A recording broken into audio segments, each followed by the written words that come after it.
Happy New Week. Welcome once again to Obinna Show Live. Asanteni sana kwa kusubiri na asante kwa kuwa na sisi na asanteni sana kwa kujumuika nasi hii wiki na siku ya leo. Yes, mwana penye Kiswahili na chezea? Yeah, that's a level. Thank you by the guys so much. We just hit 400,000 subscribers. Mwah! I can't love you any less. Asanteni sana. We can't do this without you guys. Keep the support coming. Tumeshukuru sana sana sana. Sasa, ukisha subscribe kwa Obinna TV, unaingia Obinna Tv Extra. Una subscribe, which you also just hit 100,000 subscribers. Asanteni sana. Then unaingia the Obinaz. Una subscribe, we also just hit 100,000 subscribers. Asanteni sana. Unaingia pale kwa demo wa Facebook, kwenye YouTube, una subscribe, pia just hit 100,000 subscribers. Asanteni sana. Alafu unakuja unaingia Weekly Show KE. Hapa kwa the Weekly Show KE, tuko about 80 something thousand, but by next week niko sure tutakua tumehit 100,000 subscribers. So asanteni sana in advance. Alafu unaingia My Woman KE. Hiyo inaanza towards the end of May like this. Ile show natafuta bibi. Nisaidieni nipate bibi. Tumesha shoot episodes zote. Mwisho ule wa last ni atakuwa sasa ni mali yangu. Nakuja na mu-announce. Alafu demo Facebook anakaa kando kidogo. Okay. Demo Facebook ni main. Sana natafuta mtu wa kumsupport. Unajua kitoweo lazima ikuwe na sosa. Sasa una subscribe pia hapo. Asanteni sana. I've seen kuna wale watu wenye wameshafika mapema. Na umejipanga. Alicios, Sylvia, Lilian Mumbe, Lois Maithia, Francis Mburu, Felista Daniel, Collins Alunya, Jane Mwendwa, Susan Nguru, Caroline Mwangi, Oscar Ochieng, Okeo Newton, Vanessa Wambo. Muna Glory Gaki anasema tuko, Edna Karimi finally, Hidaya Mbai, Eslin Kemunto, Priscilla na kuona anasema wewe Priscilla pia mimi nakulola. You guys are too many.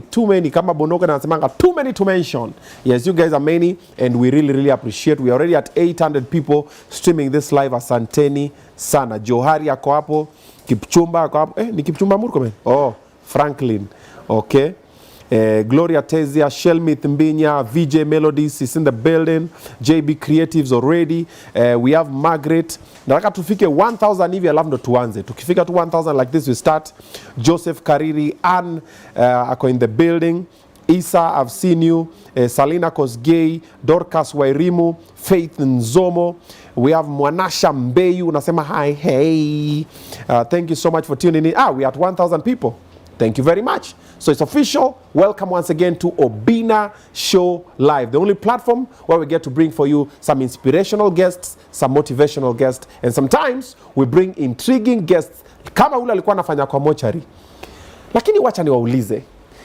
Kama uliwatch interview jamaa anafanya kwa mochari, do you really honestly believe kuna mochari Kenya that kuna mtu anakanga kwa kona na shoka na rungu kugonga wale watu wenye wamekufa, wenye wamefufuka? You really? Hebu jiite kama mkutano. Then ukirealize ni story ya jaba, unasonga na flow. Lakini kama ulibelieve, iko shida mahali. The gentleman I'm interviewing today is not only inspirational, but is also motivational. I met him a while ago. Walikuwa wameanza na wamefanya mambo hivi online. Watu wameparara nini. We had a conversation and since then he's gone to be celebrated the world over. Traveled to Majua, Karudi. In Nigeria, wanamwogopa. Kenyans are celebrating him. I'm talking about the one and only Kabugi. Kabugi! Yo. Hey! Dimoru! Dimoru ni kusema nini bana? Mimi sijui. Kwani uko ngi Mkikuyu? We mwega. De mwega. Dimoru ni kusema mimi ni mbaya bana. Mambo gani? But wewe ni mbaya. Unajua sheng. Nasumbua. Wewe ni mbaya. Dimoru. Mambo yangu yale. Dimoru. How are you bro? I'm very fine. What happened to the kitenge? Ile nini yako? Shati iko? I was expecting you.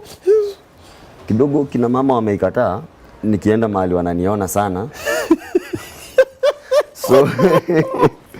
So nikajaribu kutafuta nguo zinanifanya mnono kidogo nini.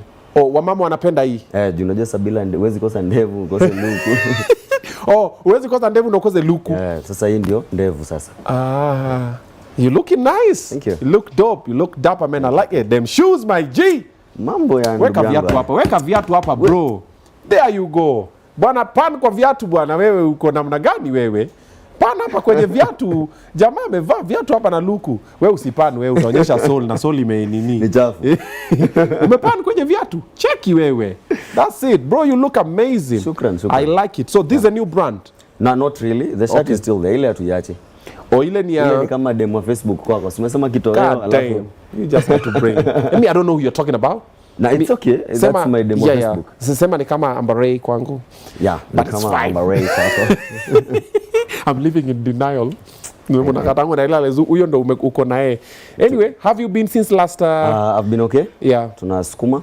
Okay. Tunachekesha, tunang'ang'ana kuchekesha watu. Okay. Tunatafuta tax sababu sababu mshahara imekosa. Yeah, but we're pushing. Oh. Yep. Mambo inasonga fiti Kabisa. Last time we were together your page was just growing. Sasa umefika wangapi? TikTok naelekea mita. Niko I think around 910. Instagram 307. Facebook walihack. Watu mko hapa by the way, kabla Obinna aanze kuambia Facebook ilienda, but I have another one. I'm at around 150 size nadhani. Okay. 150,000. YouTube one or something, and still YouTube ingine 50. Uko na YouTube mbili? Yeah. I am Kabugi Na Kabugi Creatives. Kabugi Creatives. Yeah. 50 and 100 plus. Yeah. God has been good. He has. So far so good. Yep. Now I notice nowadays you do a lot of solo skits. You stopped working with Cheryl? And not really, we're still working together. Yeah. Tunasukuma, it's only that mtoto anyali tajirika. Oh, aliomoka. Alikataa kunifungulia gate. God damn. Sasa utashoot aje na mtu ambaye afungui gate kweli? Alikataa kufungulia gate. Alikataa. But tunajaribu. What do you mean? Like ulienda kwake kushoot? Bwana, kwa ile mansion yake? Akakataa. Ni kama niliendea maziwa sijarudi. Akakataa kufungulia gate. But tunasukuma. But anyways, tunapiga once. Oh. But tulifika mahali pia tukaona, you know, tulikuwa Kabugi and Cheryl. You know, it got to a point tulikuwa tuna approach brand inasema nawalipa 100k, nawalipa 1 million. Tulikuwa tunalipa pesa mzuri guys. Nawalipa 1 million. Government ni tax. Okay. Nalipa 1 million. Okay. Sisi tunajua ni 1 million. Ni Kabugi and Cheryl. Mugawe. Yeah, so it got to a point pia tukafeel you need to know Cheryl. Ndio Cheryl anaimba, anafanya mom content, you know. Yeah. You also need to know Kabugi. Yeah, true. Kijana anateswa, kijana anacheka. So but we still working together. Okay. Tukilink tunapiga kazi isipokuwa sasa saizi kidogo since aende kwa nyumba Get watu wa bed sitter tunaumia. Ndio aliomoka akakwaje ukisafa. Yes, nashangaa unasikia amepata sijui nani. Bado namwambia tu si unipatie mtu wako anipatie mtu wao. Acha nikuulize. Bado unaipiga?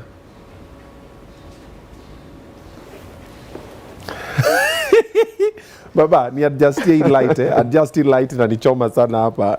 Adjust rudi nyuma. Ninapiga nini? Content ninapiga. Bado unapiga content na yeye? Piga content na yeye proper. Ngana kwa mboga yako? Na. Not really. Mulishaacha kunini? Hatujawahi. Waacha wewe. Alikuwa kitunguu na mimi nilikuwa nyanya. So tulikuwa tu tunatayarishana. Ama wewe ulikuwa mboga yake? Wewe tengenezea mtu akakuja akachukua akaomoka akapita naye. Na not really, hatujai kuwa naye mahali. Wacha nijibu hizo swali. Angalau aache kunisumbua. Hatujai kuwa naye mahali. Tumekuwa tu kazi. Tumekuwa tu tunapiga hustle. In case kuna mahali tumekuwa ni nyinyi mumetupeleka. Okay. Na mkatuacha hapo na kabisa. Hujai lala kwake? Kulala nimelala kwake, hata amelala kwangu. Tuna shoot, I shoot overnight. Kuna wakati na shoot overnight. Mkimaliza kushoot, mtu anaenda kulala. Wapi? Ama kama mtu wako kwa around, mnaenda kwa balcony, mnatuliza kuchoka, mkipiga story obviously. Alafu mtu anarudi. So Cheryl alikuwa analalanga kwako mkiweza kushoot? No, hata si alikuwa analalanga. Hata saizi when we have an overnight shoot, sasa shida mehama kwa mansion nozi lala huko. Unajua naweza niko na bedroom. Guys niteteeni. Mlikuwa mnalala kwa bed moja? Not really. Si tuko na viti bana. I shoot overnight. So basically when I have a serious shoot na shoot hata 24 hours. So wakati wa kulala hata siku ndo unaenda kulala ni kuzima. Zima hapo unazima hapo unazima. Ngine lazima kwa balcony. Sasa. Kuona sana. How old are you? Are you Gen Z? Yeah, si Gen Z, nimeanza 97. Niko Gen Z. 25. God damn. your work ethic is of a millennial, but miaka na uso ni Gen Z. Naona bado unaosa uso kama machungu. Ndevu imekataa. Haujaipata watu wanakuambia Kabugi ungekuwa na kandevu tu. Na nimenyoa. Ya wacha wewe. Watu unabebanga watu waje Kabugi seriously. Obinna, sijasema ni ndevu. Oh. Nimenyoa. Sasa ndio nataka kuongea kuhusu ndevu. Ndevu zinakuja guys. Obinna, I wish I had a photo ya babangu. Kwetu hatuna hizi. Wacha kuleta babako kwa hii story. Pigana vita yako. Hana, sasa light skin, no ndevu, nini? But uko 25. By the time ufike 35 itakuwa imekaa. Kipatanisha mtu na ukuta. Wakati napigana ngeta. Ngoja, juzi uliulizwa about Cheryl. Yeah. You walked out on the interview. Yeah. Why did you do that? And I'll do it again. God damn. Because it's becoming a bother. Wewe simameni hapo. Asijaribu hiyo ujinga hapa. It's becoming a bother. The reason nimejibu hapa ni sababu I think the last time tulikuwa naye pia tulikuwa na hiyo tutashwisha. Hatukuwa tumeamua kuambia ama tutaendelea kuacha. Mimi niliambia ni kama una date kind of. Hatukuwa kuambia. Okay, amuku niambia. He will bring the receipt. Shelton atafanya mambo yake. Atakata hiyo interview na kata hii naweke. No, it's becoming too much. Tushapita hiyo time. Unajua, unaona wewe usharealize to shoot na Cheryl sana. Channel yenye tulikuanga nayo na yeye ile Kabugi and Cheryl, we used to shoot like tukienda Mombasa and all that. I feel it was just a beginning of us. Ndio hiyo yenye inaitwa Kabugi Creatives actually. Okay. So we decided nitai shift to Kabugi Creatives ya kufanya vitu tofauti. So they are becoming too much. They already have enough information. Okay. Ya Kabugi na Cheryl our date. We've said this too much. Maybe people see you guys belong together. Like mimi unaona nimeekelewa bibi. You are no longer that much but together. But mimi nimeekelewa bibi. You guys look good together. Obinna, uko na demo FB, uko na ambare. Tusizoeane kwa hii kipindi. Nitakuwekelea Cheryl. Utaenda uniachie kazi. Yeah, so, but inakuwa it was too much. It was becoming a bother. Yeah, and not from the fans per se.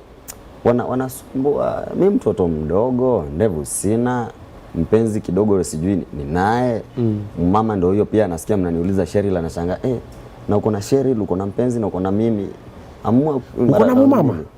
Sijasema hako. God damn, na pia hujasema yuko. Na sijasema yuko. Yeah. You don't kiss and tell. I don't. But in case. You prefer mama. In case. Mama atakulaani bwana. Wachana uko 25. Wamama wa Kenya wapatianangi pesa ka hiyo. Wako na Range Rover 2024. Unaendesha yake ama atakununulia yako? Yeye nitamuendesha. Yeye ndo Range. Kabugi, unanimaliza.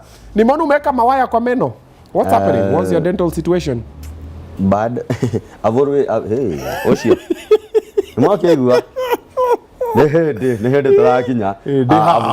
I've always been so insecure about my dental, and I think most people wanajua, but nimepata nguvu ya kuipigania. So kuna dental hospital fulani hapo naweza wataja. Inaitwa Celestial Dental. Yeah, I'm working with them. Tunajaribu kurudisha luku kidogo. Okay. Tunakimbizana, tusivae tu vizuri bana, afu ukismile watu wana nini. So what was the problem with meno yako? Zilikuwa zimeenda kila mahali? Mimi wana Nakuru, that's one. Kama umeona tu memes za Nakuru, mtu akipita Mbona unacheka sasa? Obinna, these are not my jokes that you are laughing. I'm not laughing at the joke. I've just remembered something that I saw somewhere. You're not laughing at the joke, you're laughing at the joke. Oh my God. Wow. Uwezi umavako. Unaenda mbio. Unauma miss. Meno ingine huku. So megongwa irudi kwa line. Maji ya Nakuru imenitenda kidogo, pia nimekonga na dental issue mimi mwenyewe. Okay. But I'm working on it. Okay. So si chuma za umaridadi. I don't know why people really think mtu anaweza weka hizi chuma za umaridadi. No, kuna mayeye. Zina bodha. Hii kitu ina si ati ni. Sasa unaweza kula maembe?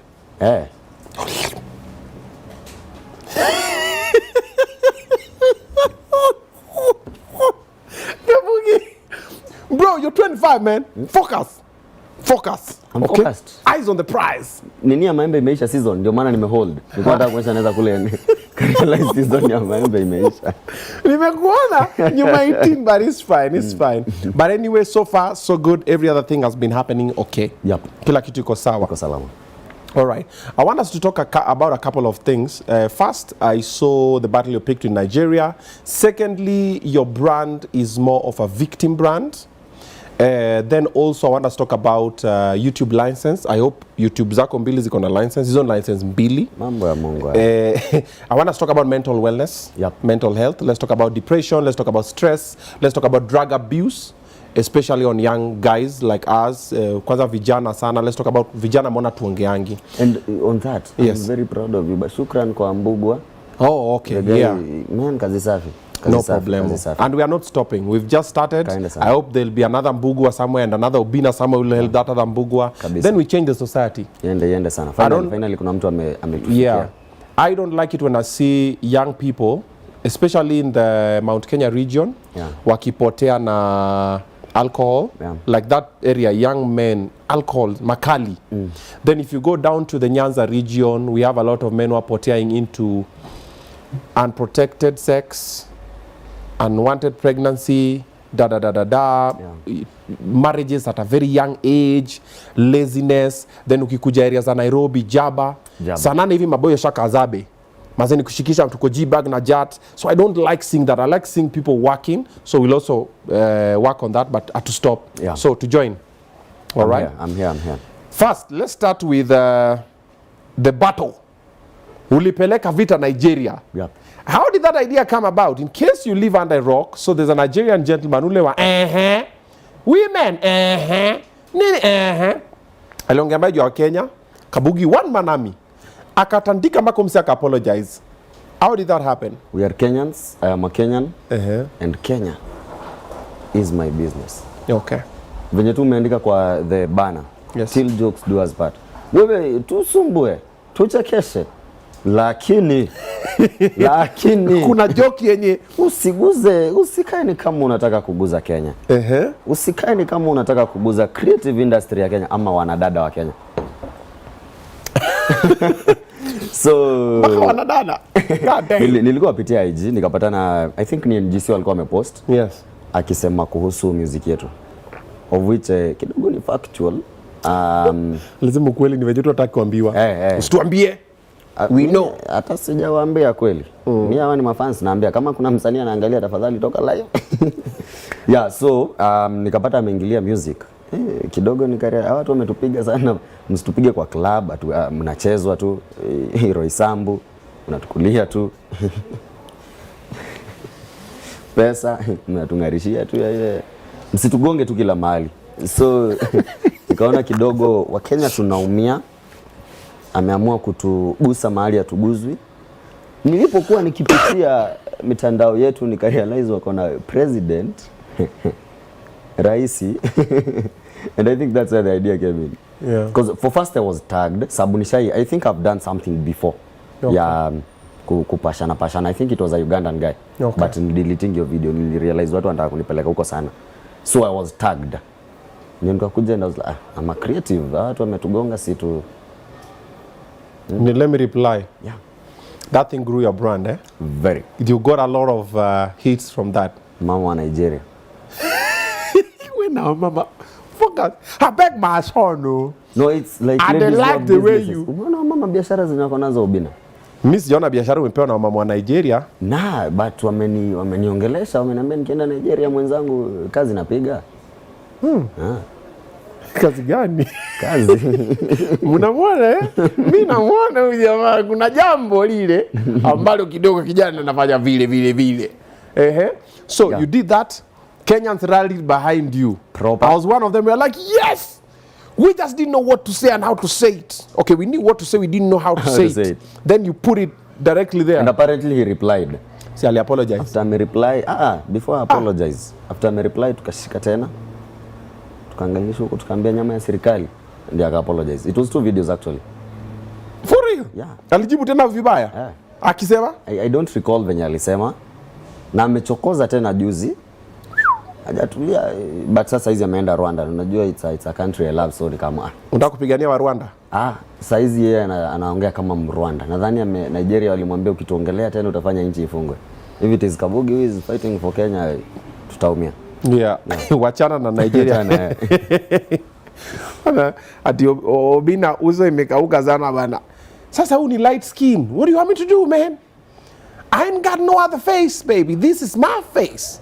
This is all I got. This is what we're going to have to work with. We're going to have to manage it. Don't worry. I'm working on looking for money. Unajua huwezi kuwa na sura personal alafu pia unaka kitu. So natafuta pesa inafunikanga uso. Sasa kama huyu venye ako na uso, sina pesa. Mimi sijasema kitu. Mimi Obinna yumini hivi unakaa uko na pesa. Hivi unakaa pesa ishafunika.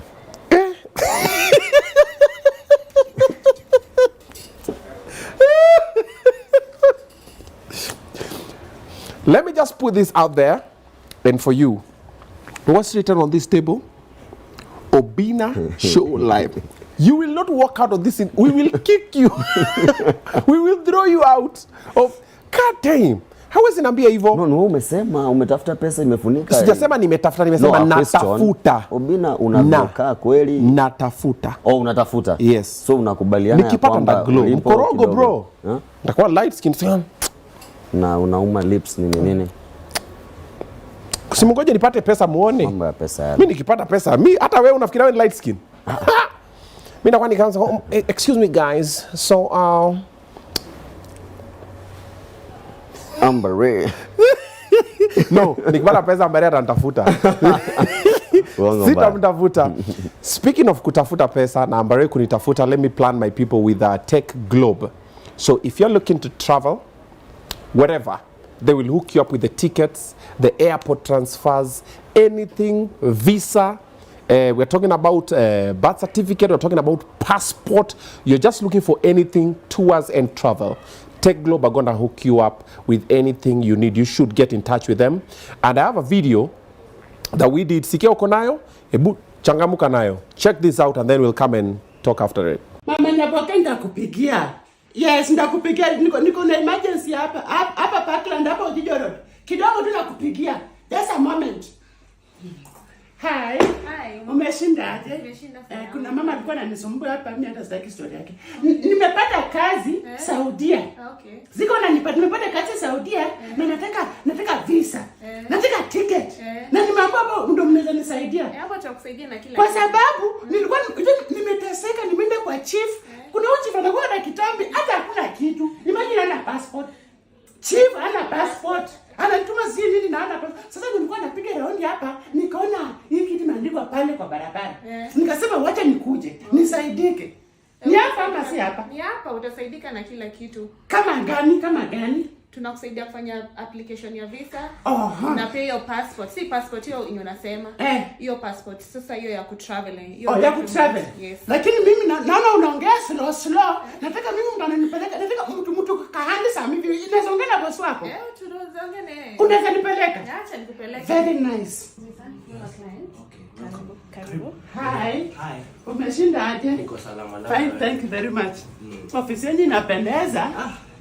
Yaani mkono ofisi kama 75 hapa ndani. Hapa ndio paliwea great journey begin. Niliona huyo msichana alikuwa ananipatia information, lakini nilikuwa nataka unasikia the horse mouth. Yaani usikie kwa mdume farasi.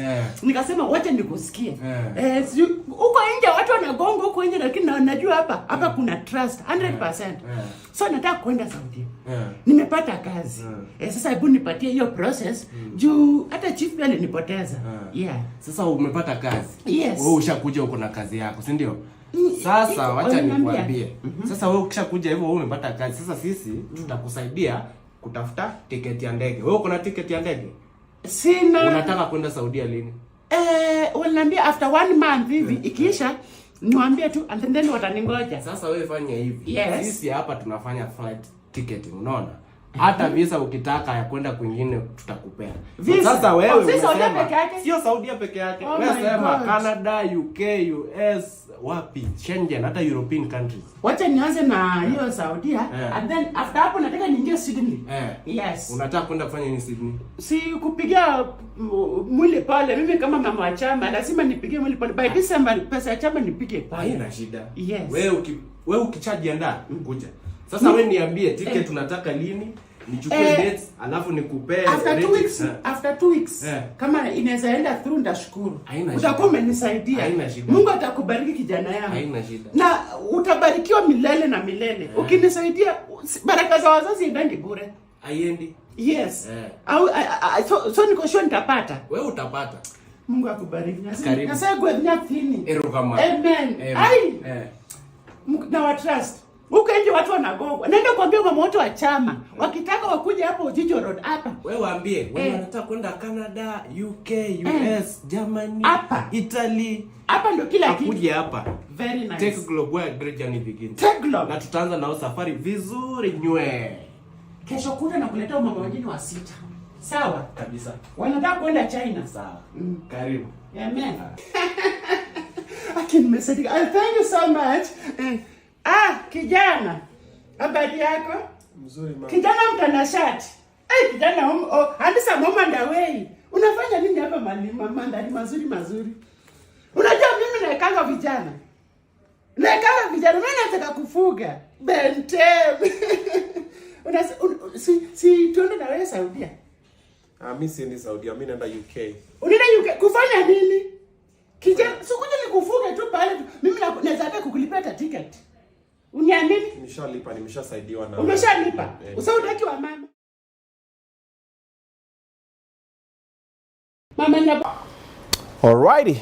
That is Tech Glow for you. If you want to go for holiday, they're going to hook you up. If you want some visas, they are also going to get to hook you up. Their numbers on the screen, get in touch with them. They are also based in Parklands, hapo Jijo Road. Kuna gorofa moja supu wako hapo ndani. Unafika hapo na unawashukuru. Nasema Obinna ndiye amekutuma. Now we are back. Sasa nakaa fiti, mniambie nakaje. Nimeacha ile kuparara, nilikuwa nimeparara. Nimeweka filter. Mmeona hiyo filter? Mnaionaje? Wanasema iko sawa. Iko sawa? Iko sawa? Nimeweka filter iko sawa? Ati Benten akishwali. Sasa tena mmegeuza jina yangu. Benten ako kwa hisho ni moja. Haya. We're back in the building. We are hosting Kabugi. I am Kabugi. All the way from Nakuru. I may come through doing amazing things. Let me ask you, when you do your content, do you always feel, okay, let me paraphrase. I always feel like unashinanga umenuna. Nimeumia. Umenuna. Unanunanga nini? I think no, for first ni naturality yangu. I'm either very serious ama niko tu nimenyamaza. But ni fans walinipatia. Okay. Because nilianza, so this goes back to nimefanya drama. Okay. Na equally to kama kucheza football, when you have a small body, uwezipewa game as in unakuanga tu. Okay. So same to drama, singepewa any big role. Like I have a king's voice to be on a stage ya drama festival, but I don't have a king's body. So I think hapo ndipo nilianza kupewa two roles tu, uko na sauti. So you have a king's voice. I have a king's voice. Sauti yangu niambiwa watu bow down to me, I will. But the moment nimeleta sura, bow down to me. You're funny. Yeah. So I think nilianza kuitoa hapo. I had to take roles that are nafilisishwa, but lazima nateseka cause sauti yangu ikubali pia ni filisishwa. Okay. Yeah, okay. So I think it goes back to that. Okay. But still, I feel like Kenyans wanaenjoy kumia. I wanted to say the same thing. I don't know why I always feel like comedy in Kenya, we're still in a space where the comedian has to suffer for us to see the joke in whatever they're doing, whether it's a skit or it's stand-up or it's whatever. Because people, the other people are too sensitive. If you joke about fat people, you're calling us fat. Yeah. If you joke about skinny people, you're calling us skinny. If you joke about short people, mnatuonea. If you joke about tall people, so it's mnaonea tu like ni wafupi so. Yeah, but so it's always you have to make yourself the joke. Like I've seen most of your skits, when unashangaa umeumia, unakaa unaangalia kamera zile za unatoka unakimbia unaenda hivi. Do you think we'll get to a point where Kenyans will just open-minded ile we fanya tu joke, you don't have to suffer on it? I think it's not that they've really appreciated the fact, it's that they want something that they're relating to.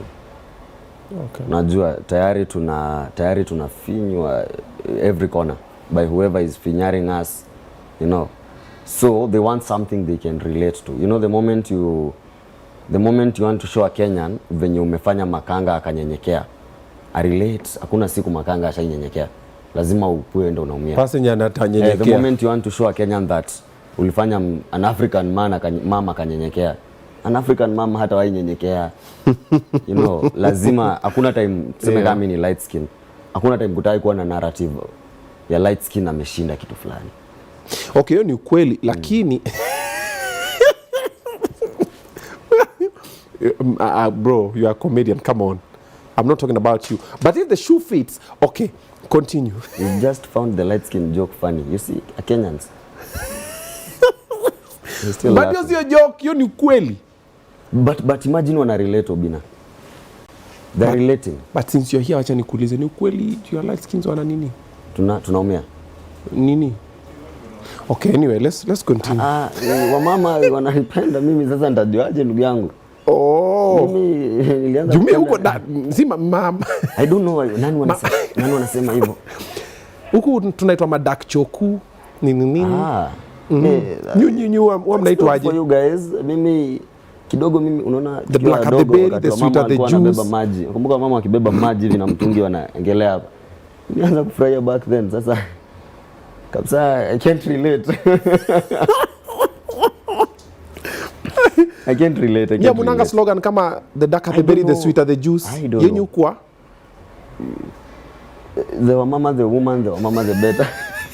The lady, the lady, the lady, the lady. It's kina dada. Once you go black, you never go back. Amuna kitu kama ya light skins. You guys have those? Yeah. Awesome. Niliacha wamekupea. I don't like what you're doing. Niliacha wamekupea. Mind your you mkoruna glow in the dark. Mambo yenyu yale. Sisi ni watu ambao tukikalia Thika Road ni Thika Road until we exit Juja. Hakuna haya. Anyway, wanaita chiwawa until yume. The chihuahua bites. The chihuahua is fixing its teeth. Wow. It still gives tetanus. Bado ugonjwa ya mbwa ni ugonjwa wa mbwa. A bite is a bite. Yeah, a bite is a bite. Okay. Yeah. All right. The problem is a back. Aya. Now, when you do your comedy, do you always feel like there's a certain type of comedy that people relate to more? That ukifanya watu wako zile na kuna ile kufanya watu wako zile za kazi. Sijui ni nini mbaya na Wakenya. Okay. Wanataka kucheka, wanataka kila kitu, hawataki sisi tukule bana. Okay. Comedy yote yenye iko na kazi ndani yake. You put an ad. Comment start watu wana likes 10 watu wana by the that's. However, though I have those that go viral. Yeah. But where amtaki tukule. It's funny about tu kidogo. Mwambie tu funnily, that's where we need you more. You know, the moment Obinna has worked for Tech Globe, wakati Tech Globe inawekwa, mnatoka tu live nyinyi wote mnabaki watu 200. Unaona comments, sasa ad. Bosi amekaa huko anangoja kuona kulikuwa na watu 200 live. Obinna ni mtu mkali. That's when we need you more. Obinna hawahitaji saa hii kushinda hiyo time ya Tech Globe. Wanapenda muhahe wana live. Equally to hadi ni skits zangu. When you're doing vitu za kazi, watacheka. There are those that they appreciate. There was a brand I worked with previously, Minute Maid. Na wali receive fiti. It got to a point nilikuwa naona tu watu wana buy minute ama tuwapatana kwa nini. Kabugi nimebuy Minute Maid juu yako. But at the same time, ikifika kwa online, hapo ndipo mna draw line kidogo. Wanaangalia hivi. Wanaangalia kwa mbali. But kurelate za kuteseka. Okay. Anything that is Kenyan, anything that is iko na udaku, that's one. Okay. Una content ilifanya hii si content juu alinifungia gate. Ni content tu kwenye kwa zimuliamua hivyo. Yeah, Cheryl, they'll really watch it. Nikuje tu ni script kitu safi hapa na wewe tukimaliza set to post. You know. Sasa zile ni umethink wana watch hivi. Zile mpigaza by the way. Na sasa content ambayo iko na ad nini? Mnapenda. Mnafurahia. Mnapenda. Now let me tell you a story. So I've been down those streets. So the time, so I'm among the first people to start doing the funny skits on digital. I was the first comedian in Kenya to get 100,000 followers on Instagram. Awesome. Also 200,000. I was the first one. I even did the first Instagram party, Obinna at 100K, then I did Obinna at 200K. Awesome. So when I was doing this thing, later in life I realized if you do a sexual content, bro, they love it. The problem is, as a creator, it gets to your head. Now you want to do more and more and more. They start hating. Do you know? No, mine didn't hate, but the content that I was doing, the ratchetry, because I was with Charlene, we're doing the dancing, you know, she's... Yeah. Now do you know that deal, that content I used to do costed me QuickMart deal. So I signed with QuickMart. We agreed and said, but I've never spoken about this anyway. We agreed with QuickMart I was going to be there. It was more of a brand ambassador during the Christmas season. So I did like the previous year when Tumaini Supermarket was transitioning to QuickMart. It was a good job. Obinna, we've loved it. Nini we'll do it again because the other one also went around to all their branches. So this time we're bargaining. Pesa imepanda. Sit on the table, agree, sign, pap. Down payment, ikatumwa ikaingia. Nini kapita? 3 days. Naona Obinna, you need to come to the office, we need to talk. Ukionanga tu client amekwambia we need to talk. I was like, God damn man, ile pesa nishaika kwa budget. Sasa ni nini? Nikarudi tukakaa. Kanambia now you know we love your brand everything but we are a family brand. Sasa kuna one of the ladies in the board alikutana na video fulani nani akitingiza mawetete. What is her name? Not Charlene, the other lady. There's another, she used to be a video vixen. I've forgotten her name. Bro, hiyo kitu ilinikos deal wakanambia now we cannot continue. But QuickMart by the salute, they were so good to me. They told me, ile pesa tulikulipa, katu nayo. Kuka hivi, 3 days later, naona Jalas kwa stairs. Ho, ho, ho, Christmas. I'm like, God damn. Hii ni nguvu ya... So, as a content creator, yes, it will sell. It is funny. It is sexy. It's hot. It has the clicks and views. Yeah. But corporates, wanaangalianga hivi. So now I learned the hard way. Yes, oh, that's so funny. Oh my God, but we just can't use. Yeah. So I learned the hard way. So the way you've said, they like content zikonama. They will see. They will love it. Yeah. But corporates. So the funny thing is, that thing corporate inaongoza tu kuhate. The same guys who love you after umefanya videos 2-3, comment section ina shiftingi tu yenyewe. Na bila matako unaweza kuwa funny wewe. God damn. Ndio like ni nyinyi mlifanya tukapenda hiki tu kwa pamoja. Nikianza mlikuwa mnafurahia. Kwa mnapenda nyuma kweli. But just adjust. Yeah. Just adjust. No, but personally because personally I sija dwell on that. Yeah. It happens once in a while. Yeah. But I don't once in a while I think we can just shift from it because you know when it gets to no by once in a while is kuna creatives wako hivyo si mimi nataka. Oh, okay. Unajua ukimit other creatives your peers your mkeo si mapendeleo yake, si lazima kila wakati una shoot na demo wa nini. Haya mambo ni kama hayo, si hayuko huko. Ashaenda ameenda. You are safe. Will anaongeanga tu. Yeah, you know, but it gets to a point where it has to be there. Yeah, but I'm just saying, let's try, even for other creators who are watching this interview, try and move away from the sexualized content. Yes, it will have all the clicks you like. Yeah.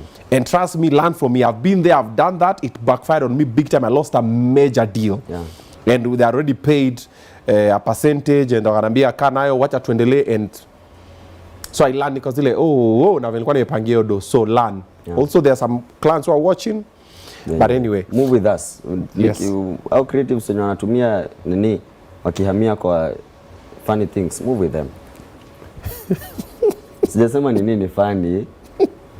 Like haya mambo ni kama hayo. Watu wanasema hapa tukupatie juice. Ati juice kwa Kabugi yake. Osakwa juice. Let me say something Any guests who come to Obinna show live, they are normally asked by Omotion Caleb, what would you like to have during the show? whatever they say wao wanaletewa. What did you say you want? I wanted juice and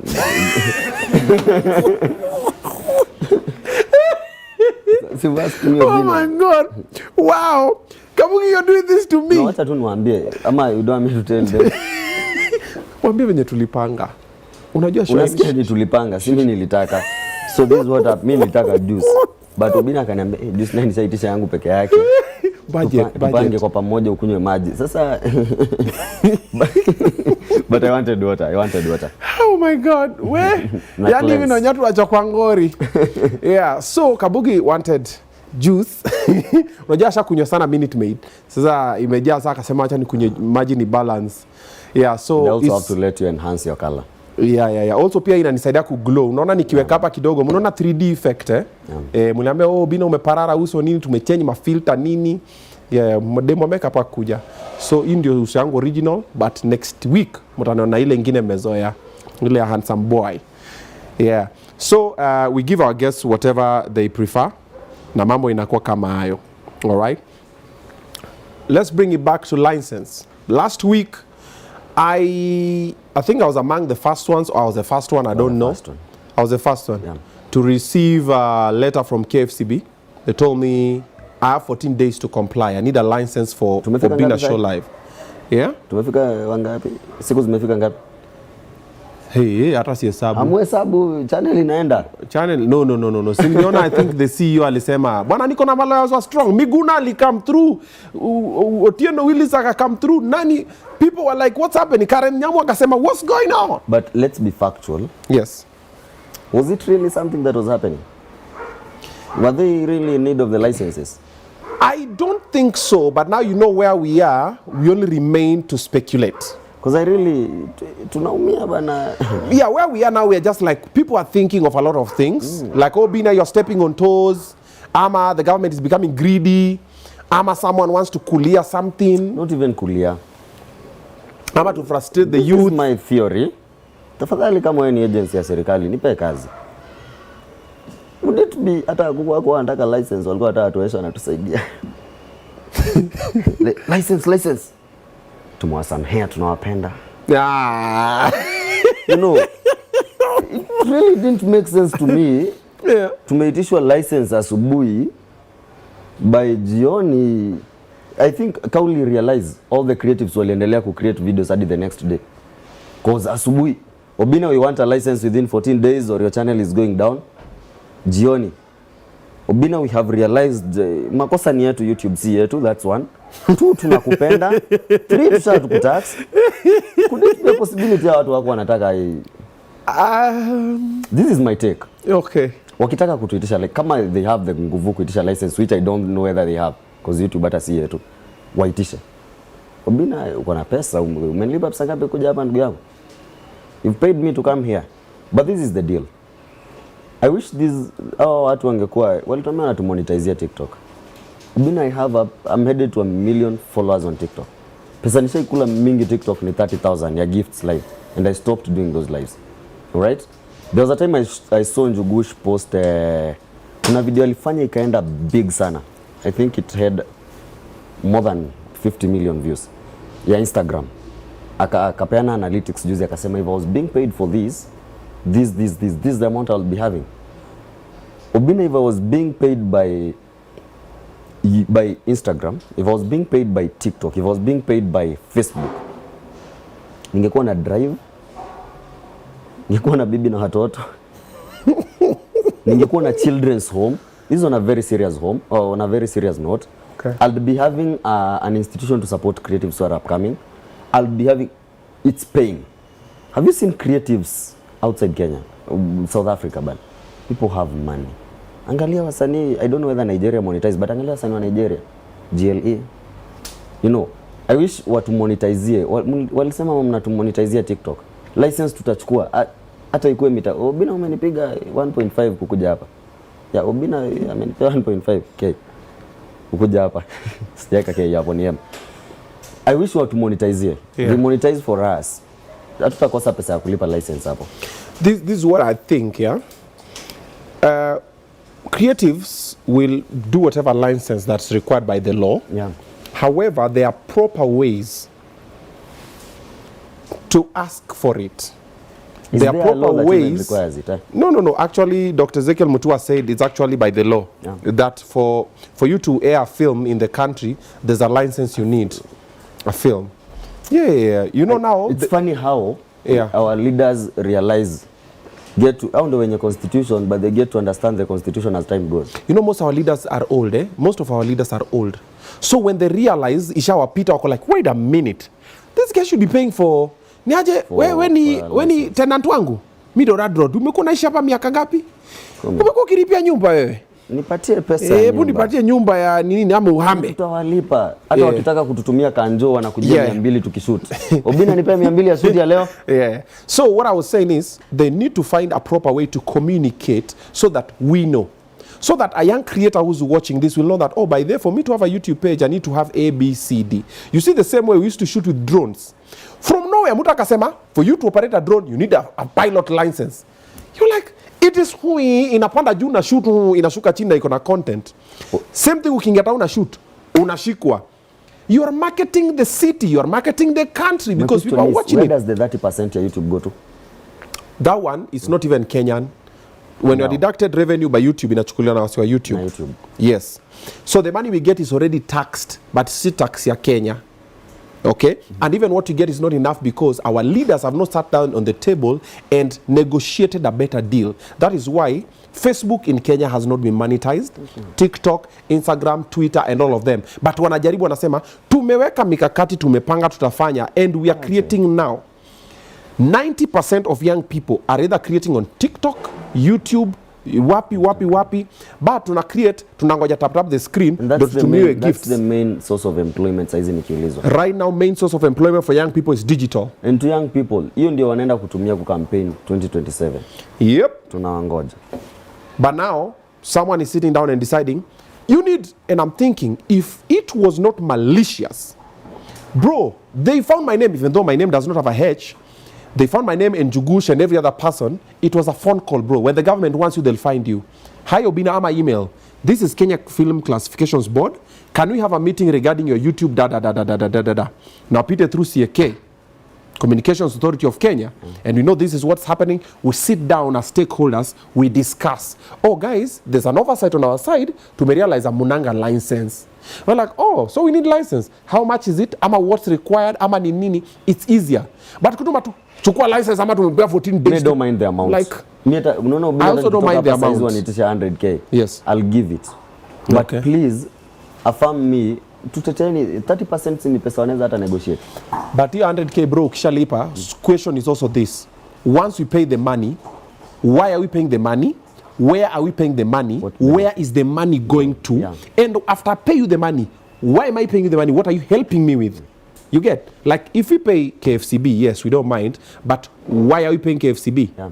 So they should say you're paying us because we do A, B, C, D. If it makes sense, it's like you pay tax, you say, oh, it makes the roads. Yes, makes sense. It does this. Yes, makes sense. But if I pay YouTube that I've created, and I'm paying all these people who are here, all these cameras, we are paying for them, the light, the location, the food, the costume, the makeup, everything, logistics we are paying, then I'm paying you for what exactly? For allowing me to be creative, for allowing me to buy data that I've paid tax on, electricity that I've paid tax on, the camera, the lights that I've paid tax on, then I'm adding you. So it needs to make sense. So what I was thinking is people need to sit on a table. People are not refusing to pay license for whatever. Yeah. But let's sit on a table, let's agree. You pay this, and then this is going here, and this is why you're paying. But these are threats, bro. Eh. Miliona hiyo kitu asubuhi niko like. Sijui mbona kwangu hata haikuwa threat. Wewe ulipata? I'm still against, no, apparently nadhani ilikuwa ishachomwa. Walikuwa wanatafuta watu wakubwa I think. But me kwangu haikuwa threat. Me ilikuwa, I felt it like blackmailing in a way. Unajua tunangoja tumonetize TikTok. We really plead with you about this. Tunangoja tumonetize TikTok. Tunangoja tumonetize Instagram. We have big guys wenye ni wetu in the parliament. Tuko na kina Jalango, we have akina KJ, we have akina Moali. Ono watu wakitaka kufanya hiki to happen. Kina Salasia is joining YouTube. I hope Salasia uko na license. Ukitumonetize hizi vitu tutalipa tax hata mkitaka 50%. Mbona unaongea na huruma? Say it with your chest. Sababu tumesema na chest, tumesema na mgongo bado hawataki kutusaidia. Let's try and use that. Tumie kuongea na huruma. We are on our knees. We need the monetization. Knees. We need the, whether it's their offices or something. What happened to your TikTok account kabla tutoke hapo? TikTok zangu zimeenda 3. Jana ilikuwa jana juzi. The third one has gone now. I've opened another one. It's called Oga Obinna New. Then I've realized TikTok kuna Oga Obinna wengi sana. What is your mimi yangu tu ni Oga Obinna New. That's the one. So what happens is this. I don't know what happens in my TikTok because what I post on my YouTube, what I post on my Instagram goes to my Facebook, Twitter. Hata Twitter ilienda na wa Chinese. Naona wameka logo ya wa Chinese, so I opened another one. So is what I post across. But somehow you violated. I'm like, what did I do? Bargain for us. This goes to those government guys. Yes. Bargain for we us. need someone who liases with, let's say, TikTok guys. Or rather, your offices. Kenya is TikTok so big does in not Africa. have an office. They have in South Kenya. Africa. Sikutuletea si big deal. Yeah, but Kenya kidogo tricky because you find when TikTok page goes, ama Facebook, ama Twitter, hakuna representative hapa wa Facebook yangu ilienda hivyo. YouTube ilikuwa imeenda ni kurudi ilirudi. Facebook yangu ilienda. Twitter ilienda. TikTok zimeenda 3. We start again. But also allow me to take this opportunity to thank you guys. You guys are amazing. When KFCB sent that threat to everybody, all the fans came through. From Jugusha's fans to Abel's fans to kila msee mwenye alipost. Mafans wake walikuwa zile, no, what is this? What is this? What is this? And now for my fans, you guys are my family, man. You guys are amazing. I was not, Omosh was sending me a video, I'm like, wait, nini nimefanyika? Jacaranda guys, bunge la wananchi. Akina Omosh, what's his name? Mjuku and the rest, they went press briefing. Mbaka na mabana. I'm like, yo, it's not that serious. It's just, come on. It's just an email. No, Obinna, no peace. I'm like, come on. But you guys were amazing. I loved it. And that's the unity that we need from our fans. When any creative or any talent in this country is being oppressed, then that's the same unity now we need as creatives to come together. We need to have an organization that represents us. You see, like MCSK represents the interests of the musicians. Now kuna creatives, kuna wewe, kuna mimi, kuna nani ame, kuna wololo, kuna whatever. Obinna is kwa serikali. MCSK ni No. Yeah. Nile yenye nawapeanga 1250 kama zile. Zima hiyo kitu. Cheza chini. Sikuwa serikali. Yeah, no, we don't need it from the government. Yeah. We need it from us. Because why would you have an old person as a board of directors and they don't know what we do? Anakama nakapo ni wale watu konywe kobo. Hodi konywe. No, we need people who understand digital space so that we represent each other, so that if anything ever happens from now going forward, we have a team. But shida content creators tuko very disorganized. Tunaskiliana wivu. Ukiona mtu ameshine uko zile, oh ameshine itaisha tu, badala useme ameshine very nice. Kama ameshine pia mimi naweza ride, kwa hiyo ni nini move. I don't know. Do you think there's a solution? Do you think content creators will ever come together? Because when we are divided, it's easy to rule. Kuna ile divide and rule that hata wakoloni walikuwa natumia. Wanakuita kana wakwambia Kabugi, kona hii Yes, sisi ni wa Kenya tu. Can we speak in one voice? We can. At least 10, 15 of us. Oppressed. You see, Obinna, if you raised the issue I'm raising right now ya TikTok, hakuna mtu ataiongelea after hapa ya ku monetize TikTok. They've been promising, they're not doing it. But kesho TikTok yangu ikibaniwa yako ya all the other guys, I don't want to use names, kutakuwa na unity. That's the funny thing. Tutakuwa tu pamoja tukiopressiwa. I think so. Serikali kama nataka pamoja itisheni license. No, but it's not even about the government. I think it's just people, because there's a time I have these ideas of always bringing people together. I'm always a firm believer of, bro, if we are together there is power. Yeah. I took a couple of creatives. I put them in a group. In one of your groups. Yes, I put them in the group. I think there was Mutita, there was why was there Mulamua, Nani. I put a couple of people, like 10 or 20, and I came up with a plan, business plan. I told guys, listen, let's stop waiting to be called for events and whatever. Let's organize our own events. Then all 10, 20 of us will go and perform. Nikwambia niaje, let's go to either Safaricom, Airtel, Telcom, whatever it is, all these clans. Let's say niaje, we are a team of 20. Bugi zino namba zake, namba za Obinna, namba za nani. Give us your brand, we market for you. Muko na campaign gani? We take the money, we bridge the agency part. Nikawapatia idea mpaka ya farming, bro. I hosted Gilad on this show. Gilad does kitunguu saumu farming. It's very lucrative. Gilad the musician. Yes. Very lucrative. I told guys, Niaje, I do farming on the side, but I want to bring you guys on this. We need about, it was 300 or 200, between 200 400. You get a farm, unakodesha, Gilad atatupatia ma seedlings, tunapanda, in about 4-5 months nini to harvest. And Gilad himself is going to buy it from us. I'm like, guys, yes, we do comedy, we do whatever, but let's do farming or any other business on the side. Let's do nini? Bro, nilikuwa najiongelesha kwa group peke yangu. Butita was there. I remember. Mulamo was there. And a few ladies. I don't know if Mamito was there. I had about 20 guys. Bro, nilikuwa najiongelesha mpaka nikeka time. Nikasema, for us to know if you're serious, everybody needs to pay 10,000 shillings registration. So that we know we are serious. Najiongelesha tu. Nikambia tu, ikifika tarehe fulani, I'll delete the group and I'll assume. And this was round 2. I done it round 1. Ikafika, nikakana, nikambia, guys, 1 day 2. 1 hour 2. Mimi nikafika nikasema thank you guys so much, nikatoa kila msee kwa group, nikaendelea na life yangu, nikaendelea na shughuli zangu. And I fail to understand why we don't see the vision. Bro, you can be the funniest human being on earth. There will always be someone funnier. True. You see Obinna show live, there'll be another Obinna show liver. Yeah, that is better than things. There'll be another Kabugi.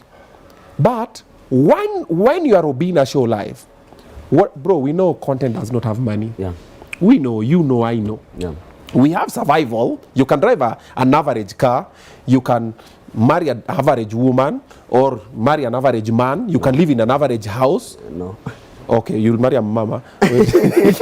Yeah, basically what I'm saying is you live an average life. Yeah.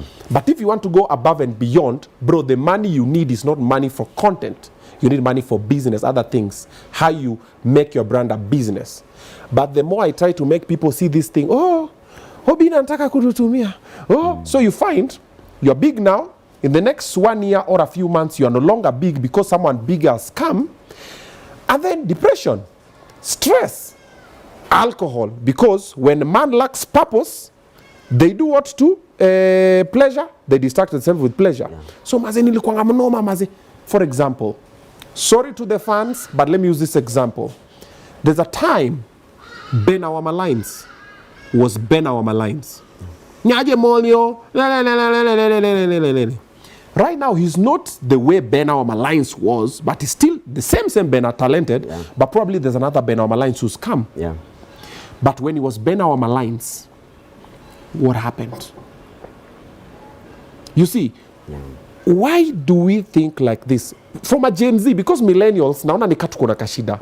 From a Gen Z, why do you think we think like that? We don't see the need of unity, bro.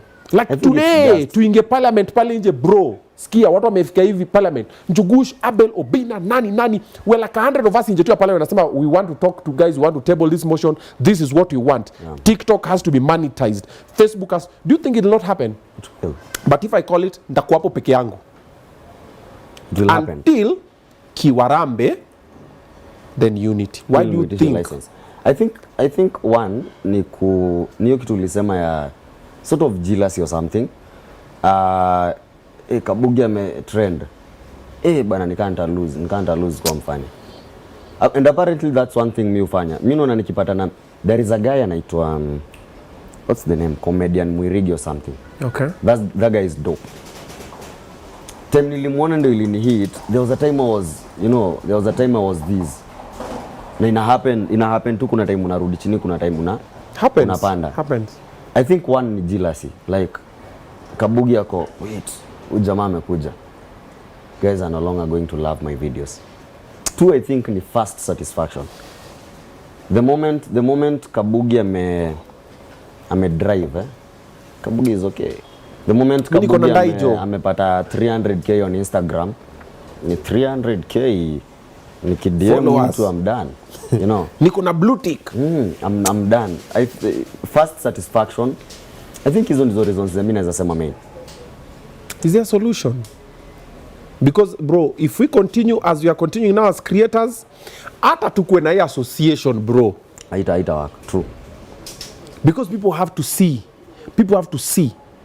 Niaje we are creators. How many wako TikTok? Hour wanafanya clean content. How many wako Instagram? Hour ani nini sawa. This association we are going to pitch for jobos. Yeah. That's our agency. The only solution mimi nikaulizwa naweza propose ni wenye wako, the ones that will agree to, if you have an association, the ones that will agree to go to the Obinna association, to the Kabugi association, to the Akina Njugush, maybe a Bell association, wenye wataenda wakisha make it, you know, the moment nimekujoin, the moment demo FB amekujoin and you guys are doing good, you guys have already started going places, kuna mtu mwingine anataka kukujoin.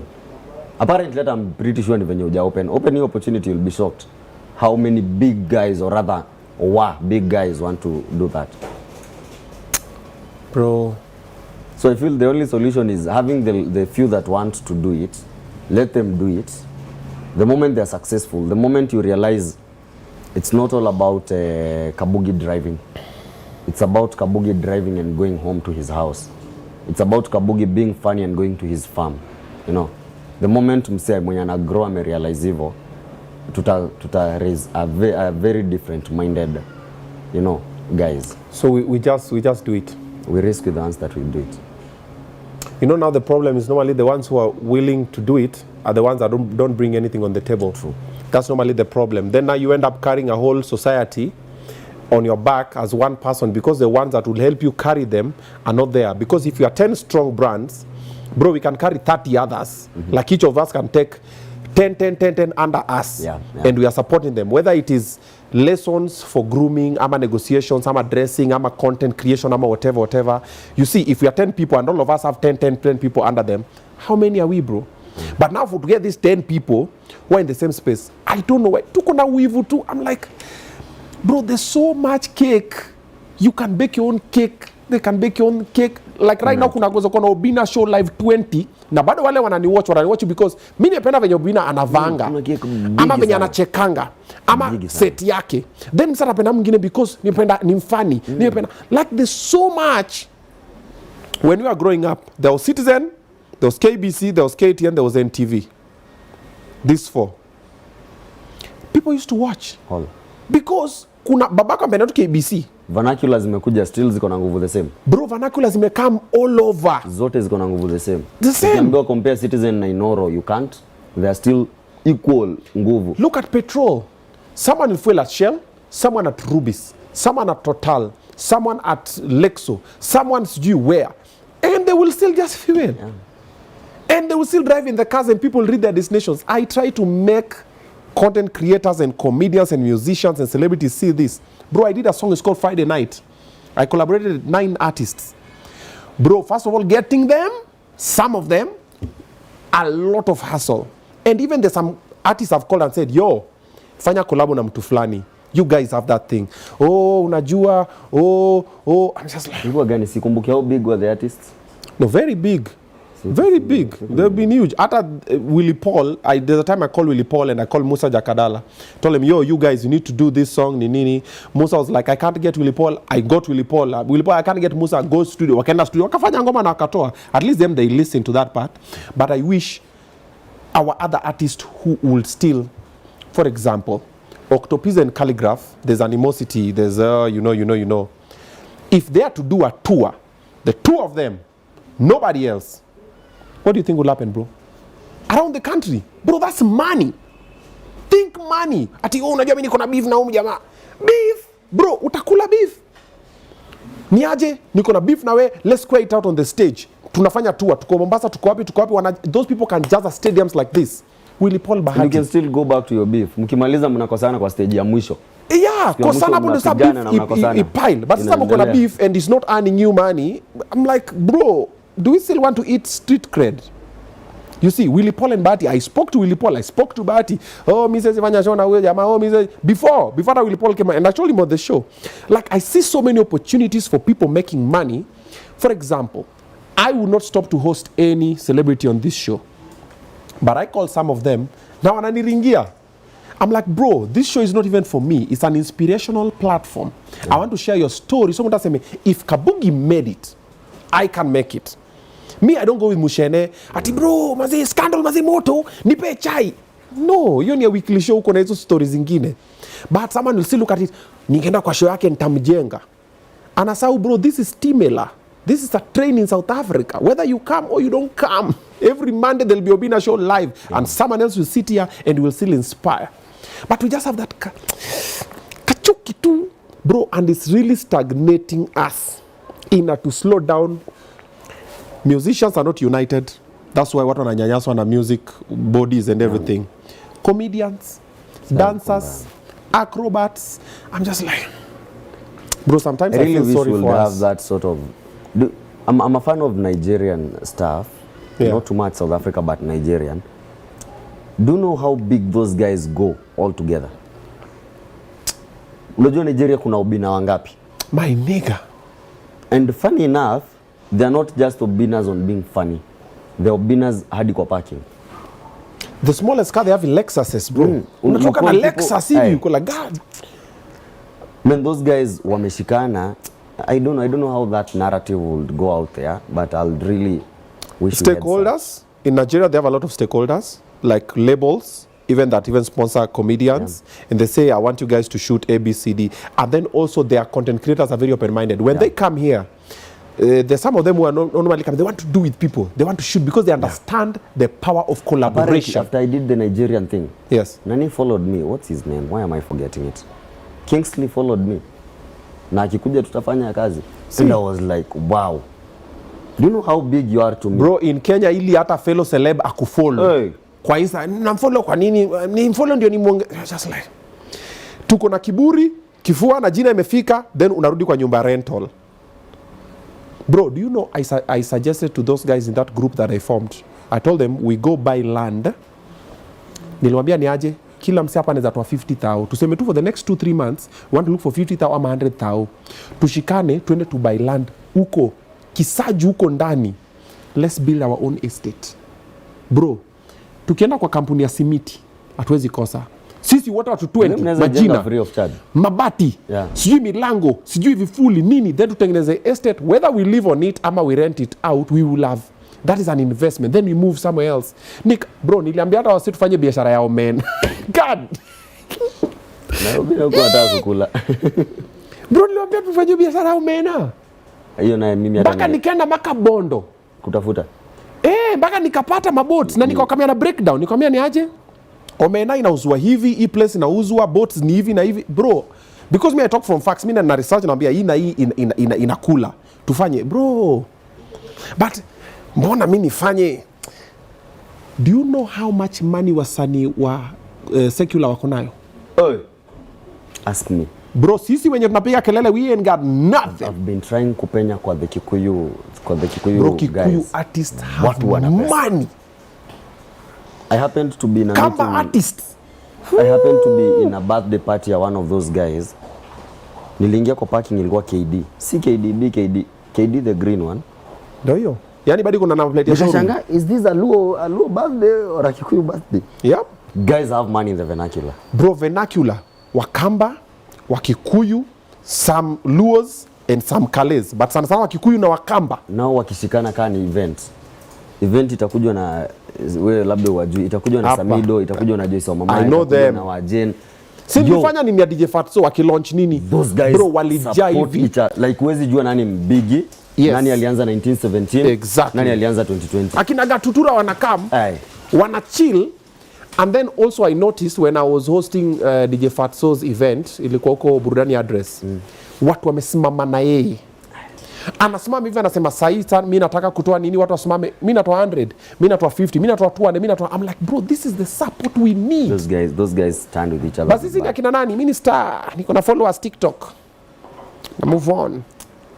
Anyway, to enough venting. Mimi nimevent, nimeitoa kwa roho, tuendelee. Wale wanataka kutembea na mimi, tutembee pamoja. Monetize.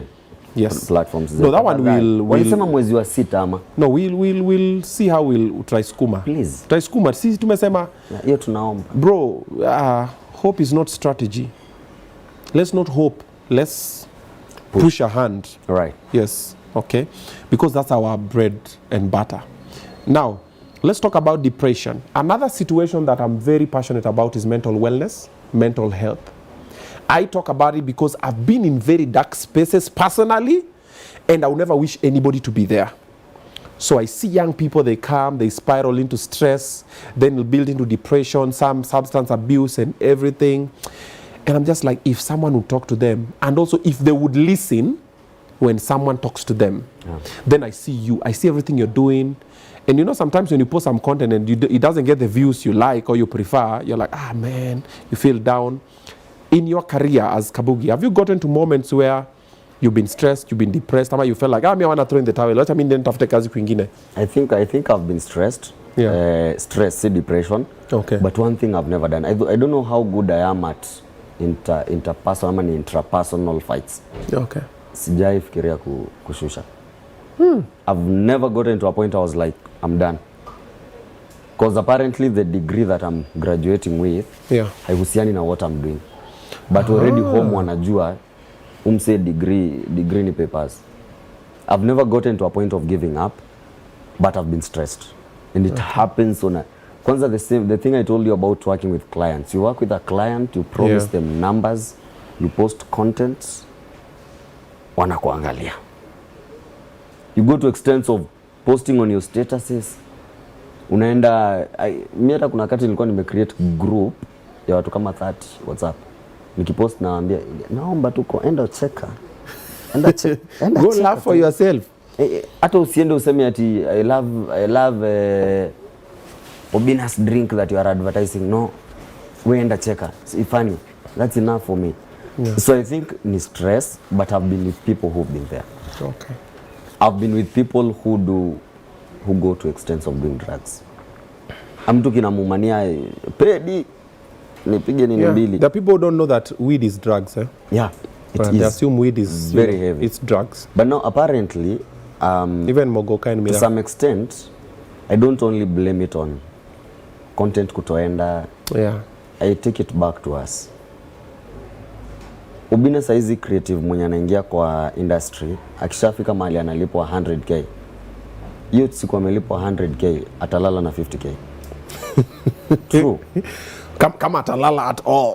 Atalala Some of us will get money. Akisharudi mtaa, I realize, nafaa nilipe rent, sababu anajipanga kiasi, anapiga miezi 3 labda 10 amebaki na 30. Hii 20 nyingine pia anafanyia kitu. I feel like we start to abuse the drugs before they abuse us. Because you see, the moment it gets to depression, tayari ni drug na ku-abuse. To some extent ni sisi wasanii. Because this is majorly na sisi wasanii. Sisi watu wenye tuko kwa, watu wenye tunapata pressure, watu wenye tunapata all these. Wenye tuko kwa open platforms ndio tuna experience hizi vitu. Yeah. So na feel ni sisi ndio tunaanza na ku-abuse kwa the few. But now to the ones that are not, depression is a thing and it's happening. And it needs to be addressed. Big deal. Big time. What are you doing about it? Personally, mimi I think sijafanya anything outside. Yeah. But on my DMs. Okay. Nina assume DM mingi. Just so you know, mi usoma DM zangu zote. I do. Mi usoma zangu zote. Yeah. But any DM that has a sign of depression. Yeah. Wachana zile za cause pia kunazo ziko na depression ya kuforce bara. Kuna mtu ambaye tu kila asubuhi sina rent, unaachana naye. Kabugi niliungua kidole kubwa ya mguu. You know those ones. But anyone who comes to me akiwa na issue yenye ina feel depression or anything, I talk to most of them. Yeah. And I'm also one person who really advocates for small hustles, because depression ina come from dough at the same time. True. It's part of the major small hustles. Yeah. Tuache kuandamine small hustles. Before niingie content creation fully, 2020 nilipiga mjengo wa good one.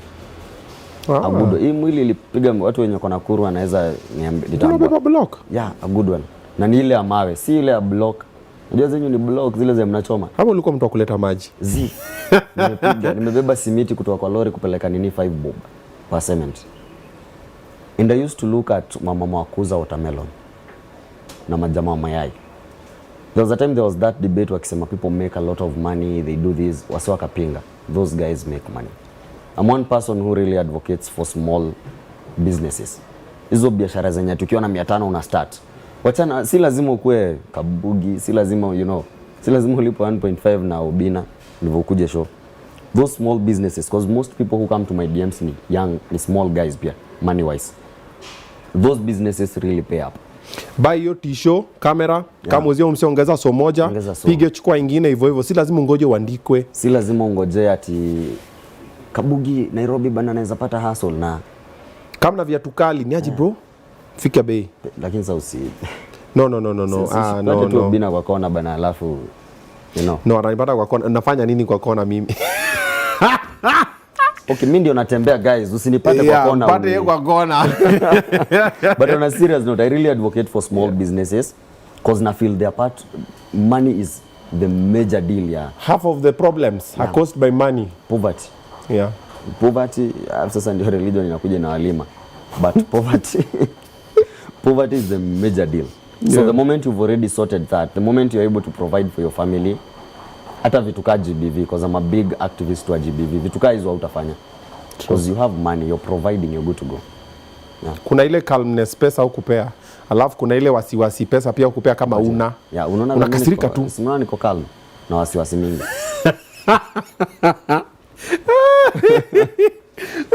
I love it. Yeah. Future plans that you're working towards as a Boogie? Ziko, main ones. As I told you, tukianza we had that Kabugi and Cheryl. Yeah. But we decided nitairi brand. Okay. So it's called Kabugi Creatives. Na tafadhali msubscribe. Yes. Kabugi Creatives on YouTube. We used to do something called Nairobi What. It's a na naomba Obinna interview, namuomba interview tukiwa kwa hisho. Akininyima nitawaambia. Obinna utanipa interview? Yeah. Nitakuelezea nikimaliza kuomba. Si useme tu sasa si ndio interview. Ndio hii mimi so we used to do something called Nairobi What. Okay. It's about the struggles zenye msema experience Nairobi. Basically it's about like shamba la mawe is in every corner. So vitu zenye umepitia ni ya kujibamba pia at the same time ni ya kumotivate.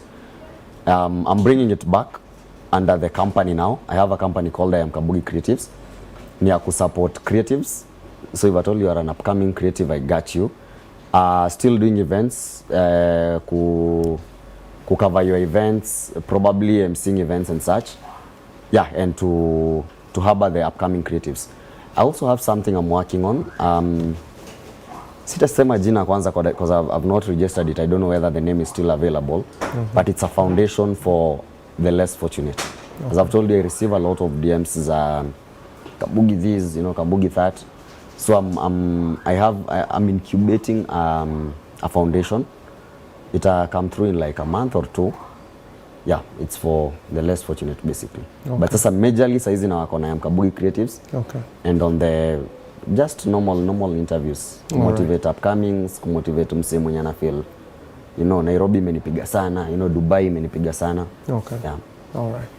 I want us to talk about guys, see we have that meeting elsewhere tafadhali. Thank you. God bless you. Tumchat kwa WhatsApp.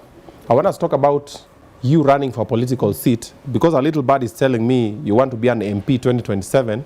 But before that, let me tell my people to buy tickets. We are doing a tour with them on Facebook.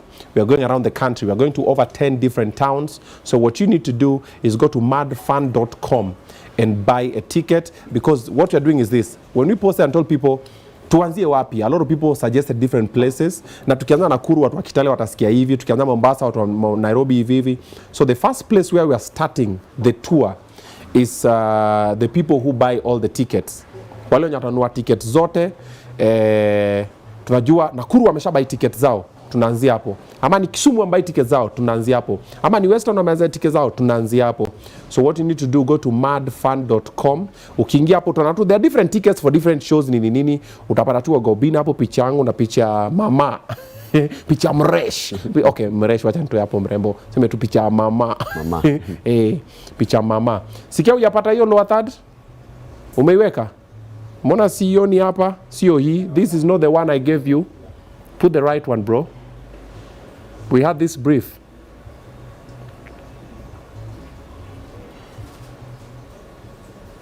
Yeah, so CK is my director, but amependa kunitupa depend most of the times. We actually had a brief, and I sent him the proper one, and he's decided to put his own things. Na mtu anacheza na kazi. See, I'm waiting to see it here.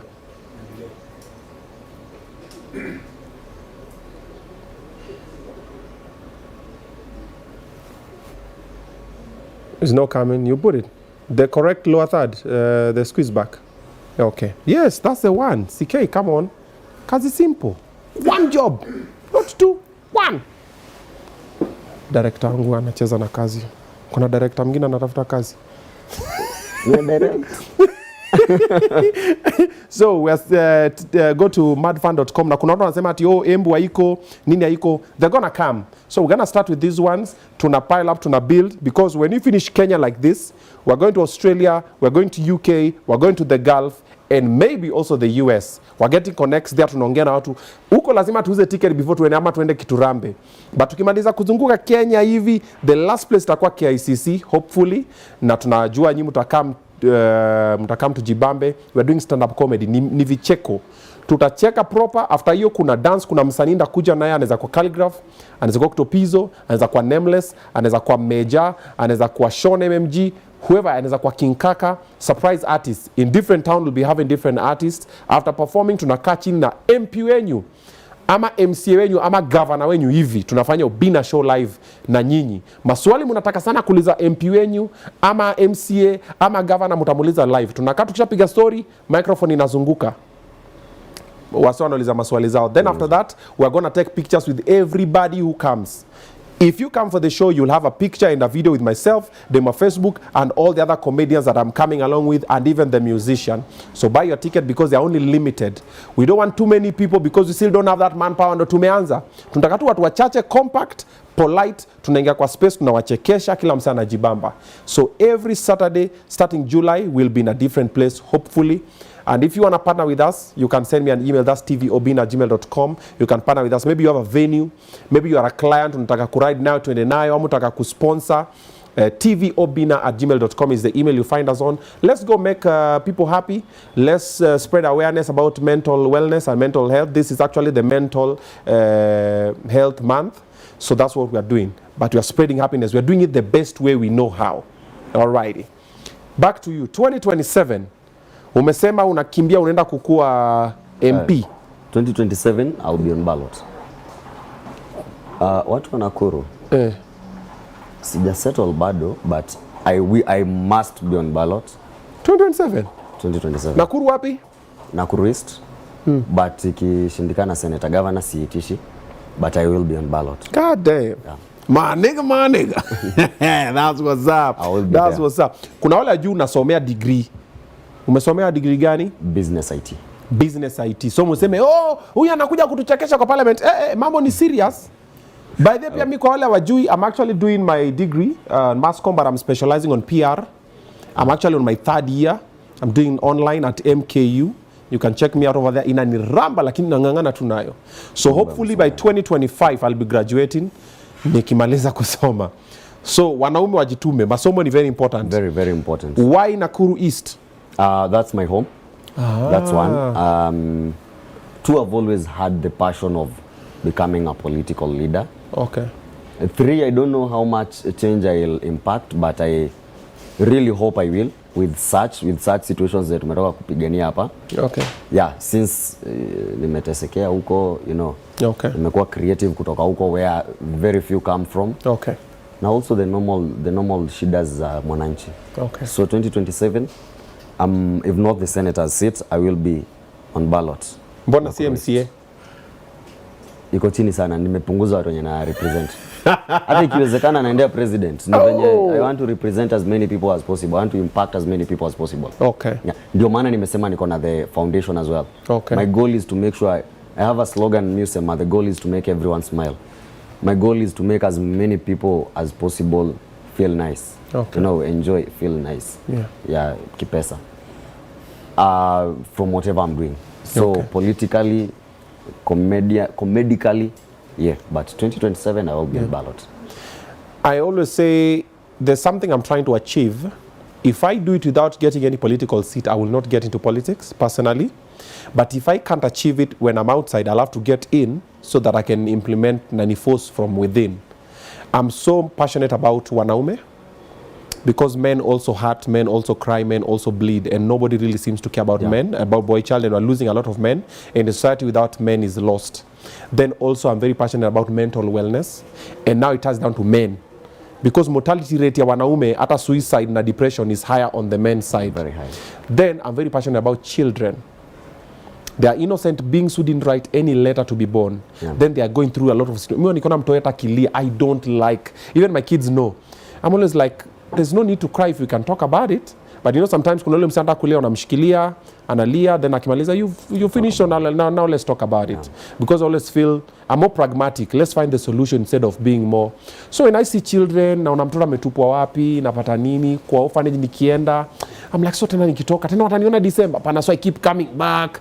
So if I can find a way with other things that I'm doing, I'll announce them in due time to help boy child and help children. I'm okay. I don't want to sit in any political seat because it's dramatic, bro. Right now, I'm more like a politician and I'm not, bro. Kila wali umetoa bosi, kwanza hiyo jina bosi, hey! Chief. Ukitwanga tu bosi, mhesh, unajua, unalipia titles. So it's a lot of work, but best of luck.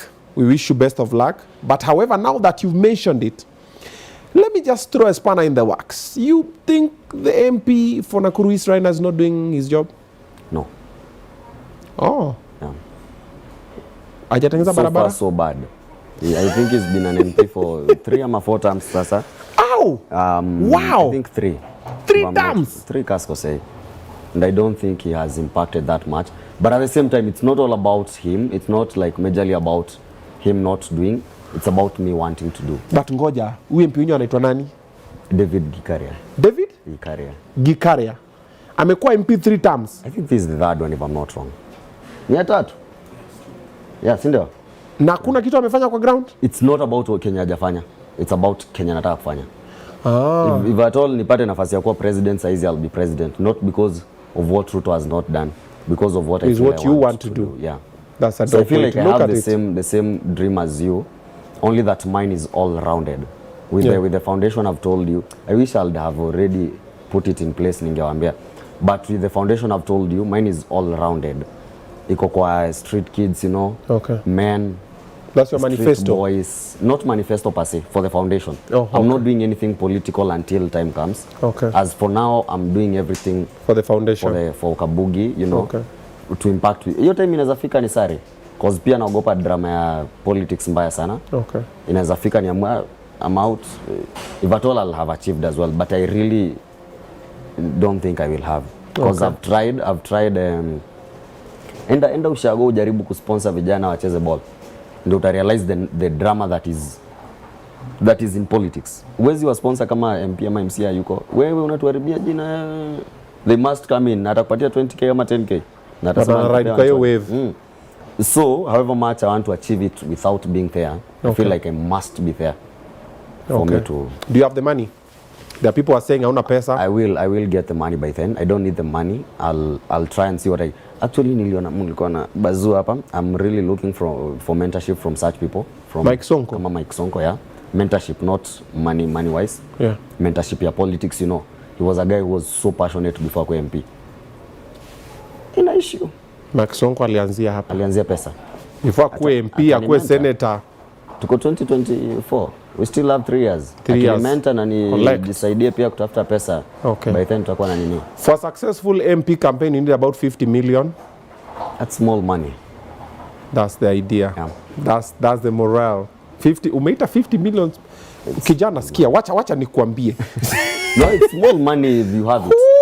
Sasa kwangu Kabugi, you are calling 50 million small money. No, it's small money for the MPs. Those guys, siniliona Ruto akiwaambia juzi, you made a joke to them telling them, sijui you get 116 million, even kama hautaweza kujireelect na 116 million. No, wacha hiyo. Mimi nasema yako ya kucampaign 50 million. It's small money if at all you have it. Okay. I feel it's the goal. It's what you want to achieve. Watu hapa wanasema ni story ya Jaba. Ni Shalom pamoja. Shalom anasema ni story ya Jaba. Tutafutanga pamoja. Omosh, the next guest amefika? Who's next? Rispa Faith is here. Yeah. Okay, so Rispa is here. Sasa tutoe jamaa 50 million hapa. No, but for real, imagine si pesa mingi. 50 mic. Those guys have money. Sasa sisemi kwangu. What are those guys? Forget about those guys. Kwangu. Nyinyi mnakaona watu wanasemanga money is not everything because meipata. No, money is everything. It is everything. No, money is not everything. Money is the only thing. Thank you. Usiyasema money is the only thing. True. Money is the reason why you, your dad, your children, whoever wake up in the morning and go wherever you're going, money. Mukuchu. The reason why you're dressing the way you're dressing, you're eating what you're eating, you're sleeping and living where you're living. The reason why you have the friends you have, the reason why you go to the hospital you go, it all comes down to money. The reason why you'll marry who you'll marry, Mukuchu. We'll make the money by then. Wish you luck, and in case you need my support, myself, I like seeing young people taking charge and affecting change in the positive way. But as for now, politics haiko. That's just a dream I have. It's a dream or it's a plan? It's a plan I have. Then don't say a dream. It's in Doto, guys. Yeah. It's a plan I have. Yeah, say it's a plan. And this is... So you need to start working backwards. Say how many wards are here? What do I need where? Who do I need? Have you figured out which party? No, not really. Actually, ndio maana nimekwambia it's a plan because I don't really want to venture that early. I want to first achieve the things. Bana niko mdogo bado hata kwa industry. Nikishahamia politics nilimwe huko Kabugi wewe. Bugi. Kabugi, what do I tell you? Start planning. I will. Start executing. Anza kwenda kwa ground sahi. Kuwa kama Ruto. Alianza mapema. So even if you don't need the money, you have your human currency. Yeah. Start our mama kwa soko, whatever, 2-3 umbrellas here, those football matches, the young people, let them know you, because the young people are the ones who are going to be voting in 2027, and that's why everybody's going to be campaigning. Young people from 18 all the way to 25. And that's your clientele. Maximize on that. Useme ati, bado sijafanya bado. No, do it, bro. If you want to do it. What's the worst thing that will happen? Losing. And are you an MP now? No. And if you lose, will you be an MP? No. Will you still be Kabugi? I will. Exactly. Do it. What do you have to lose? Nakuru, it's your vision, it's your dream. Plan it, execute it. Mimi nakuwa nasema, naingia Nakuru, we mwesh. Niko area yako bwana. Mimi leo zina mahali pa kulala. Naingia hapo Nakuru State Lodge. Unafanya mambo yako, si ndio? Yep. But continue doing what you're doing. I love your content. It's clean content. It's painful content. Always unatandikwa. Kuna kakitu. Like the one ulienda ukaingia ndani ya maji ukiuza ploti. I was like, yeah. No, it was funny. It was funny. And I love what you're doing. I love your positive attitude towards content creation, towards unity, towards helping other people. I'll find you on the side, but we see how we can tie together and see what we can do for the other people coming after us. Because you are Gen Z, a millennial. Yeah. So millennial, Gen Z tupatane, then we see I will tie up someone, pole. We'll just start like my individuals. You're here, Demo Facebook is here, Prophet is here, Odumbe is here, pole wewe, tuone nani mwingine anaweza let on board. We see how we can balance. Tuanze kusonga. Mwingine akitujoin ama tuone another good cause na wajoin, tunasonga nayo pole. See, that's okay.